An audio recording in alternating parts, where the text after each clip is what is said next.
Salam Kuiper, jumpa lagi dengan saya Victor Piawai, Super Teacher Ekonomi kalian. Kita sudah masuk ke soal nomor 91 dengan topik pendapatan nasional dan fungsi konsumsi. Oke, kita lihat soal nomor 91. Konsumsi minimum suatu rumah tangga sebesar Rp200.000. Kemudian, saat memiliki pendapatan, rumah tangga tersebut menggunakan 75% bagian dari pendapatannya untuk konsumsi dan sisanya digunakan untuk investasi. Apabila pemerintah membuat kebijakan tarif pajak progresif, maka pengaruhnya terhadap pendapatan nasional adalah titik-titik. A. Turun 2 kali lipat. B. Naik 3 kali lipat. C.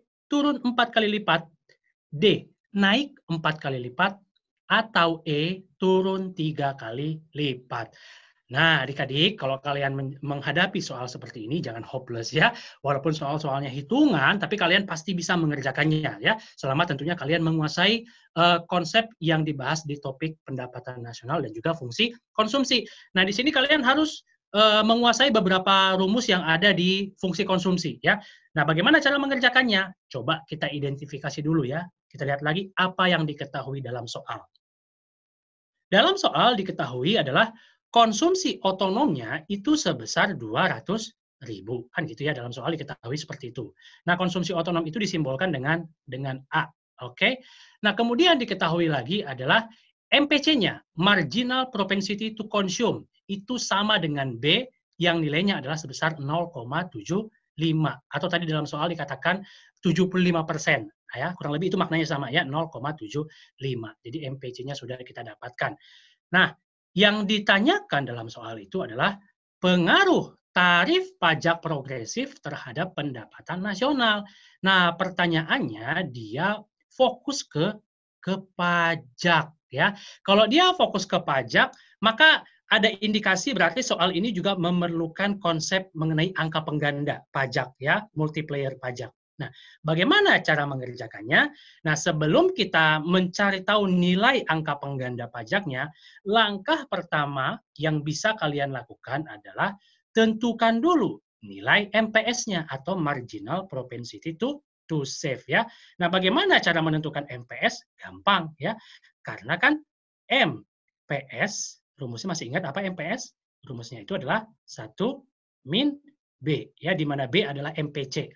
Kan dalam soal sudah diketahui MPC-nya. Berarti kan 1 minus 0,75.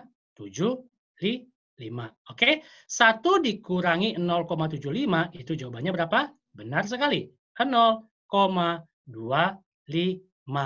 Nah, dapat tuh MPS-nya. Oke, sekarang langkah kedua adalah baru kita kaitkan dengan si pajak ini ya. Langkah kedua adalah tentukan angka pengganda pajak. Nah, kalian masih ingat nggak apa tuh rumus angka pengganda pajak?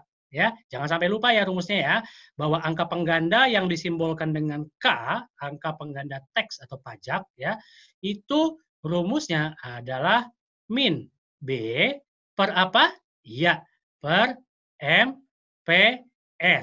Oke. Nah, kan dalam soal sudah diketahui ya nilai B-nya. B-nya kan 0,75. Oh, berarti minus 0,75. Oke, 0,75. Ini kita bagi langsung dengan MPS. MPS-nya 0,25. Oh, berarti 0,25. Oke. Nah, ini berarti kalian harus menghitung dulu ya. Minus 0,75 dibagi 0,25 berapa hasilnya? Oke, benar sekali. Jawabannya adalah minus 3. Jadi angka pengganda pajaknya itu minus 3.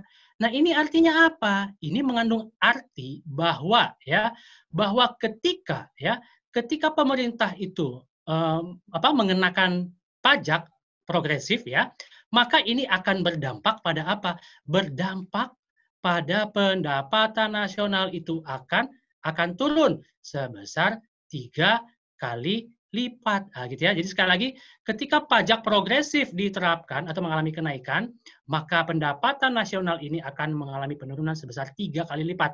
Itulah kenapa angka pengganda pajak selalu berkoefisien negatif.